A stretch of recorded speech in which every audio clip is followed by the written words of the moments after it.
6월 14일 주일 아침 새벽 예배 본문의 말씀은 신명기 10장 1절로 11절까지 말씀이 되겠습니다. 신명기 10장 1절로 11절까지 말씀을 통해서 함께 은혜를 나누도록 하겠습니다. 자, 본 단락에서는 오늘 본문 부분에서는 모세가 그 금송아지 사건 때문에 하나님께로부터 받은 십계명 두 돌판을 집어 던져서 깨뜨렸죠. 그래서 하나님께서 두 번째로 다시 십계명을 주십니다. 그래서 모세가 십계명을 다시 받는 장면을 회고하면서 이제 하나님의 은혜, 하나님의 자비를 나타내고 이스라엘의 불순종으로 인해서 십계명 하나님과의 언약이 깨지는 그런 상징적인 그런 것으로 십계명을 두 돌판을 깼는데 하나님께서 그럼에도 불구하고 다시 십계명을 주셨던 그 장면을 회고하면서 이제 이스라엘의 불순종과 하나님의 자비, 하나님의 은혜를 대비하면서 다시 교훈을 하고 있습니다. 자, 10장 1절을 보시면 그때 여호와께서 내게 이르시기를 너는 처음과 같은 두 돌판을 다듬어 가지고 산에 올라 내게로 나오고 또 나무궤 하나를 만들라. 쉽게 말하면 이거 법궤입니다. 언약궤. 여기에 이제 십계명을 집어넣게 되는 거죠. 자, 그래서 여기서 하나님께서 너는 처음과 같은 두 돌판을 다듬어 가지고 산에 올라 내게로 나오고 그랬습니다. 그러니까 하나님께서 십계명을 다시 주시기 위해서 처음과 같았던 그 돌판을 다듬어서 산에 올라오라. 그리고 나올 때 나무궤 하나를 만들라. 이게 그 출애굽기 34장의 내용이거든요. 근데 여러분 이제 거기 또 보면은 법궤는 그 출애굽기 정확히 말하면 37장 1절에 부살렐이라는 인물이 만들게 돼요. 모세가 물론 지명해가지고 만들죠. 그러니까 결국은 하나님이 모세에게 말씀하셨고 모세가 이제 모세의 그 관리 아래 부살렐이라는 사람이 언약궤를 만들게 됩니다. 시틴 나무로 조각목, 영어에서는 이걸 아카시아 나무, 성경에서는 시틴 나무 또는 오늘 여기 나오는 것처럼 조각목이라고 표현을 쓰는데 그것으로 부살렐이라는 인물이 만들기는. 근데 이제 이것은 여러분 여기 거북선은 누가 만들었죠? 이순신 장군이 만들었죠. 라고 일반적으로 대답하는데 그랬더니 어떤 사람이 그러더라고요. 목수가 만들었죠. 이러더라고요. 맞는 사람이 있죠, 분명히. 그러나 이순신 장군의 계획하에 진두지휘하에 만들었기 때문에 우리는 일반적으로 이순신이라고 얘기를 하는 것처럼 모세가 직접 못 받고 뭐 한 게 아니더라도 모세를 통해서 모세가 준비시켰으니까 그래서 나무궤를 하나를 만들라 라고 모세에게 명령하셨습니다. 자, 그리고 2절을 보시면 내가 깨트린 처음 판에 쓴 말을 내가 그 판에 쓰리니 다시 똑같이 주시겠다는 거예요. 그러니까 하나님의 은혜, 하나님의 자비. 저 같으면 진짜 금송아지 만든 백성들을 그냥 정리할 것 같은데 하나님께서는 그 언약 때문에 인간이 언약을 깨도 하나님은 못 깨시기 때문에 다시 또 모세의 간구, 중보기도. 그래서 하나님이 다시 한번 은혜를 베푸십니다. 다시 내가 그 판에 쓰리니 너는 그것을 그 궤에 넣으라 하시기로 3절 내가 조각목으로 궤를 만들고 아까 말씀드렸습니다만 부살렐이 만들긴 했습니다.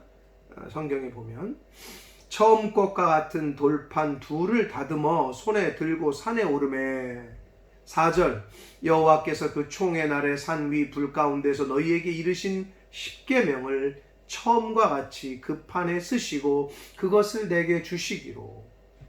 하나님의 동일하신 변함없으신 은혜, 사랑, 자비를 엿볼 수 있습니다.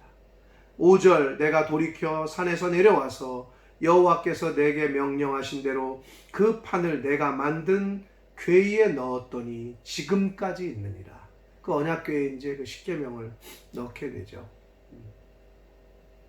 자, 6절을 보시면 6절부터 9절까지 가로가 쳐져 있어요. 한글 성경 개역 개정에.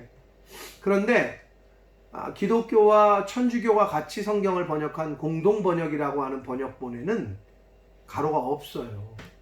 그리고 영어 성경 중에도 있는 게 있고 없는 게 있는데 킹 제임스 버전, 그것은 가로가 없어요.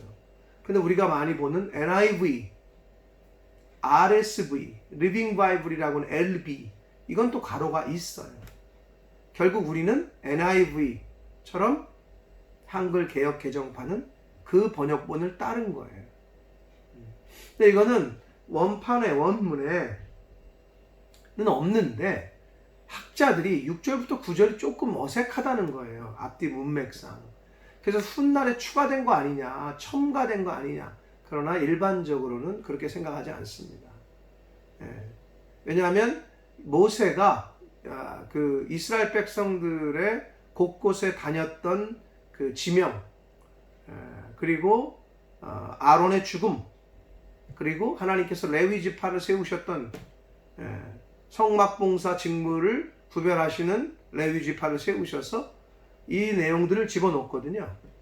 사실 있어도 무방한데 학자들은 그걸 연구하다 보니까 5절에서 10절로 그냥 넘어가도 자연스러운데 약간 어색하지 않느냐, 이게 이제 막 갈리다 보니까 어떤 성경은 가로를 쳤고 어떤 성경은 가로를 안 쳤다, 이렇게 이제 이해를 하시고. 자, 봅니다. 자, 6절 이스라엘 자손이 부에롯 느네야 아간에서 길을 떠나 모세라에 이르러 라고 했습니다. 자, 부에롯 부네아 아간은 우물이 많던 장소예요. 우물이 이름의 뜻도 아간의 아들들의 우물들, 이런 뜻인데 그 지역 이름도 우물이 많았어요. 그리고 이 지역은 가데스 바네아, 이스라엘이 12정탐꾼을 보냈던 가데스 바네아에서 북쪽으로 19km 정도 떨어져 있는 지역이에요. 거기서 이스라엘이 좀 천막을 치고 오래 머물렀던 것으로 보여집니다. 물이 많았기 때문에. 자, 거기서 길을 떠나서 모세라라는 곳에 이르러서 아론이 거기서 죽어 장사되었고 그럽니다. 그런데 민수기 33장에 보면 아론은 호르산에서 죽었다고 기록되어 있단 말이에요. 그럼 틀린 거 아니냐? 호르산이 있었던 지역이, 호르산이 어디 있었냐? 모세라라는 지역에 있었던 거예요. 그러니까 여기 신명기 10장의 내용과 민수기 33장의 내용은 같은 거다, 이렇게 보시면 됩니다. 모세라 지역에 있던 호르산에서 이 아론이 죽어요. 거기 장사돼요. 그러자 그의 아들 엘르아살이 그를 이어 제사장의 직임을 행했다. 7절 또 거기를 떠나 굿다곳에 이르고 굿다곳을 떠나 욥바다에 이른즉 그 땅에는 시내가 많았으며. 8절 그때에 여호와께서 레위 지파를 구별하여, 여기서 이제 레위 지파를 구별하십니다. 왜 구별하셨느냐? 여호와의 언약궤를 매게 했고, 레위 지파는 구별되게 하나님이 떼셨는데 일단 언약궤를 그 레위 지파들만 매게 했고, 또 여호와 앞에 서서 그를 섬기며 또 여호와의 이름으로 축복하게 하셨으니 그 일은 오늘날까지 이르느니라. 그래서 훗날 레위 지파는 이제 성막 봉사 직무, 언약궤를 포함한 성막, 하나님의 언약궤가 있는 그 성소, 이런 것들을 오늘날의 제사장, 오늘날의 목회자, 뭐 이런 걸로 구별을 했어요. 그래서 9절을 보시면 그러므로 레위는 그의 형제 중에 분깃이 없으며 기업이 없고 땅을 주진 않았어요. 왜냐? 하나님의 일을 하기 때문에 하나님이 기업이시라는 거예요. 하나님의 일을 하기 때문에 하나님이 먹이시고 책임지신다는 거예요. 그래서 오늘날까지 사실 이 정신은 내려져 오고 있긴 합니다. 우리 목회자들에게. 자, 그래서 그의 형제 중에 분깃이 없으므로 기업이 없고 내 하나님 여호와께서 그에게 말씀하신 것 같이 여호와가 그의 기업이시니라 라고 말씀합니다. 자, 근데 이 레위 지파가 제사장 계열, 제사장의 임무를 이제 레위 지파가 했단 말이에요.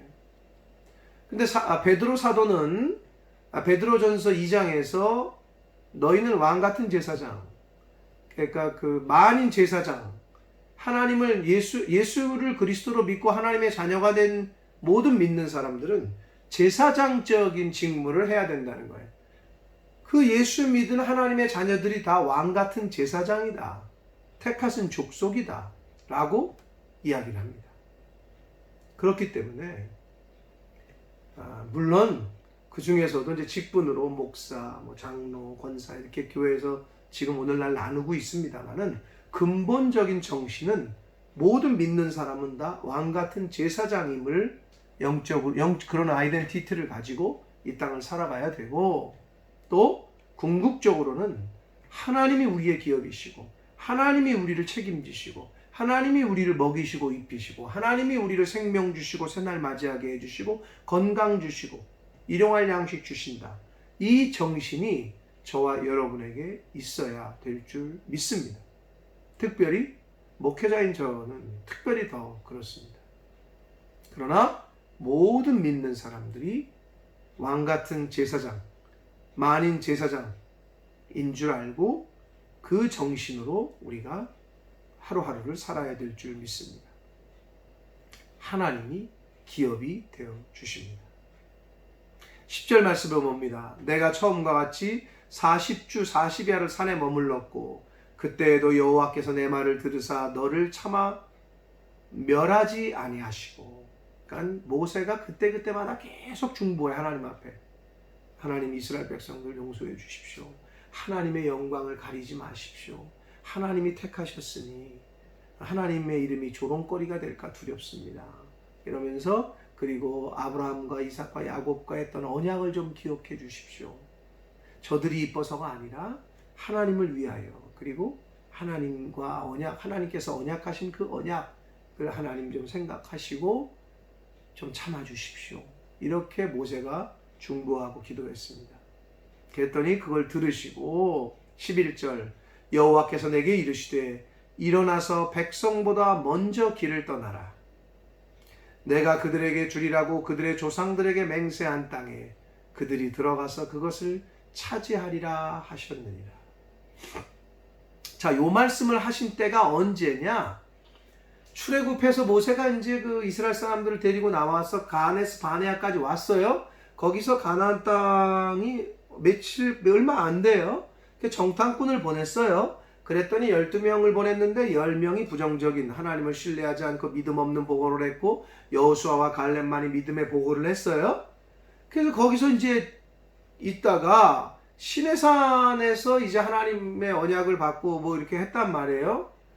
그랬는데 거기서 광야길을 이제 광야로 떠돌게 된 그 시점이 언제냐 하면 출애굽 후 2년 2월 20일. 그러니까 2년이 지나고 약 2년 지났을 때였다는 거예요. 그리고 나서 38년을 도는 거예요. 이제. 근데 여기서 우리가 좀 주목해 봐야 될 거는 하나님이 모세에게 뭐라고 말씀하시냐면 너는 일어서서 백성보다 먼저 길을 떠나라. 즉 이 말은 모세가 그러면 백성들 안 데리고 혼자 어디 갔나가 아니고 솔선수범하라는 의미. 믿음으로 믿음의 길을 리더는 먼저 가야 돼. 그리고 먼저 순종해야 돼. 그게 리더입니다. 그러면 나는 리더 아닌데 이걸 보시는 분들 중에 그렇게 생각하시는 분이 있을지 모르겠습니다. 불신자들에게는 여러분이 리더입니다. 하나님을 먼저 알고 말씀을 먼저 들은 여러분이 그런 의미에서 먼저 믿음의 길을 가는 건 이렇게 하는 거고, 믿음의 삶은 이런 것이고, 순종하는 삶은 이런 것이고, 교회를 섬기는 건 이런 것이고 라는 것을 먼저 보여주셔야 됩니다. 먼저 믿음의 길을 떠나셔야 됩니다. 먼저 믿음의 행위를 행하셔야 됩니다. 먼저 섬김의 모습을 행하셔야 됩니다. 이게 안 되면 처음 된 자가 나중 되고 나중 된 자가 처음 되는 역전이 일어납니다.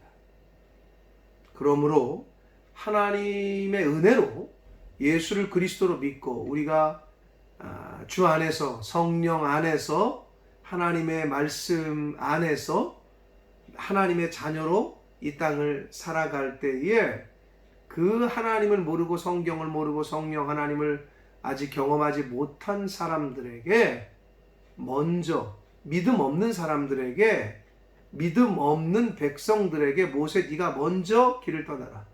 믿음 없는 생활하는 불신자들에게 하나님을 잘 모르고 의심하는 믿음이 약한 자들에게 먼저 행하고 먼저 섬기고 먼저 순종하는 모습을 보이는 저와 여러분이 되어야 될 줄 믿습니다.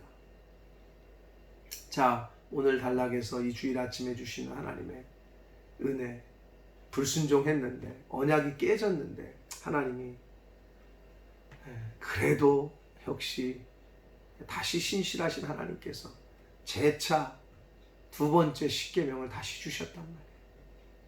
이것만 생각해도 이건 하나님의 전적인 은혜입니다. 하나님의 사랑이고. 자, 그리고 레위 지파를 구별하셔서 언약궤를 매게 하시고 성막 봉사를 하게 하셨다. 왕 같은 제사장이 저희들입니다. 믿음의 사람들, 먼저 믿은 이들, 구별된 생활을 해서 먼저 구별된 모습을 보이고 믿음의 모습을 보이고 섬김의 모습을 보이는 저와 여러분의 삶이 되기를 원합니다. 레위 지파는 기업이 없었습니다. 땅을 분배받지 못했습니다. 왜? 하나님이 기업이 되어 주신다고 말씀하십니다. 할렐루야. 이 약속의 말씀, 이게 얼마나 큰 복입니까? 내가 레위 지파로서의 제사장으로서의 삶을 살 때 그 사람에게 하나님께서 친히 기업이 되어 주실 줄 믿습니다. 그러한 은혜가 저와 여러분의 삶 속에 나타나기를, 함께 하시기를 예수 그리스도의 이름으로 축복합니다. 기도하겠습니다. 살아계신 하나님 아버지 감사합니다. 오늘도 새날 주시고 특별히 주의 날을 허락하셔서 이 주일 아침에 하나님의 말씀을 듣고 또 전하며 나누게 하시니 아버지 감사합니다. 이스라엘 백성들을 향하신 하나님의 그 사랑, 변함없는 사랑, 오늘날 저희들에게 주시는 동일한 그 사랑, 동일한 은혜인 줄 믿습니다. 아버지, 레위 지파를 구별하셔서 언약궤를 매게 하셨고 성막의 성전의 일을 하게 하셨던 하나님, 오늘날 저희들을 이 시대의 제사장으로 불러주셔서 영적인 일을 맡겨주신 줄 믿습니다. 아버지, 제사장들인 저희가 먼저, 믿음의 사람들인 저희가 먼저 믿음의 길을 떠나고 믿음의 모습을 보이고 봉사와 섬김의 모습을 믿지 않는 영혼들에게, 믿음의 후배들에게 잘 보여줄 수 있는 그러한 믿음의 사람들 한 사람 한 사람 저희 모두가 되도록 주여 은혜 내려 주옵소서. 그리할 때 하나님이 기업이 되어 주신다 하신 그 축복의 말씀이 바로 제사장적인 삶을 사는 사람, 그 믿음의 사람과 그 가정에 그 은혜가 함께 할 줄 믿습니다. 아버지, 왕 같은 제사장으로서의 삶을 살게 해주시고 하나님이 기업이 되시는, 기업이 되어주시는 그 은혜를 경험하는 하나님의 사람들, 왕같은 제사장들 되게 하여 주옵소서. 예수 그리스도 이름으로 축복하며 기도 올리옵나이다. 아멘.